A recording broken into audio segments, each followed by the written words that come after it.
Le pouvoir affirme que les réseaux sociaux ont mis de l'huile sur le feu et que couper Internet a permis d'éviter une guerre civile. Le pouvoir affirme que les réseaux sociaux ont mis de l'huile sur le feu et que couper Internet a permis d'éviter une guerre civile. Le pouvoir affirme que les réseaux sociaux ont mis de l'huile sur le feu et que couper Internet a permis d'éviter une guerre civile. Officiellement, les télécommunications ont été rétablies en République démocratique du Congo. Officiellement, seulement, affirment les habitants, qui n'ont toujours pas accès aux SMS ou à l'Internet mobile.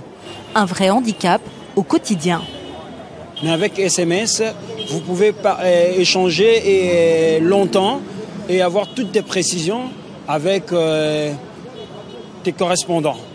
Donc c'est faire souffrir encore davantage cette population. Mi-janvier, l'opposition a organisé des manifestations pour empêcher le président Kabila de modifier la Constitution et de se maintenir au pouvoir au-delà de son mandat, qui doit s'achever en 2016. Les défilés ont dégénéré en émeutes et en pillages, faisant une quarantaine de morts selon les ONG des droits de l'homme, 27 selon le gouvernement. Le pouvoir affirme que les réseaux sociaux ont mis de l'huile sur le feu et que couper Internet a permis d'éviter une guerre civile. Mais ces mesures affectent largement l'économie du pays. Première victime, les vendeurs de cartes téléphoniques prépayées et les propriétaires de cybercafés.